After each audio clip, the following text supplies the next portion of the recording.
ఇవాళ కేసీఆర్ విచారణ సందర్భంగా హడావిడి 2000 మంది అందులో మీడియా అంతా మరి మైకులు పట్టుకొని వెళ్ళిపోవాలి, మీరు తొందరనే వెళ్ళిపోయి ఏం జరిగింది అసలు కాసేపట్లో ఎదుర్కోబోతా ఉన్నారు అని. ఇక ఆ కేసీఆర్ ఇంటికాడ పెట్టేటువంటి మీడియా, ఆ మీడియా లైవ్లు ఎట్లా ఉంటాయి, ఆ మీడియా లైవ్లు ఎట్లా ఉంటాయి అంటే సపోజ్ వెలుగు V6 వెలుగు అనుకో, కేసీఆర్ గారిని విచారిస్తూ ఉన్నారు.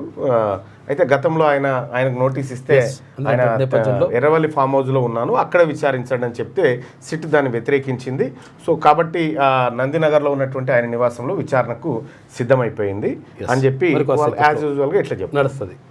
ఇంకా ఆంధ్రజ్యోతి డడ బ్రేకింగ్ వేసేసి సో కేసీఆర్ను చుట్టుముడుతున్నారా, ఇట్లా అనుకున్నట్టుగా జరిగిందా, కేసీఆర్ను చుట్టుముడుతున్నాయా, అసలు ఏం జరుగుతోంది లోపల జరిగేదంతా ఈయన బయట ఫస్టే చెప్తాడు. లోపలికి ఎవరు రాడు ఎవడు చెప్పినోడు కూడా ఉంటాడు. ఇక్కడ స్టార్ట్ చేస్తాడు లోపల ఏమేమి ప్రశ్నలు అడిగిరు ఏం కథ అని. ఇక TV9 ఇంకొక అడుగు ముందుకు వేస్తుంది, ఇంకో అడుగు ముందుకేసి క్వశ్చన్ నెంబర్ 1 ఇదని వేస్తుంది, క్వశ్చన్ నెంబర్ 2 ఇది, క్వశ్చన్ నెంబర్ 3, క్వశ్చన్ నెంబర్ 4 అని వేస్తారు. ఈ క్వశ్చన్ పేపర్ లీక్ అయినట్టుగా ఎంత అయిపోతుంది. వీళ్ళంతా హడావిడి చేస్తారు, పడిగాపులు కాస్తా ఉంటారు. అప్పటికి బీఆర్ఎస్ పార్టీ నాయకులు కొంతమంది ఆడికి వస్తారు.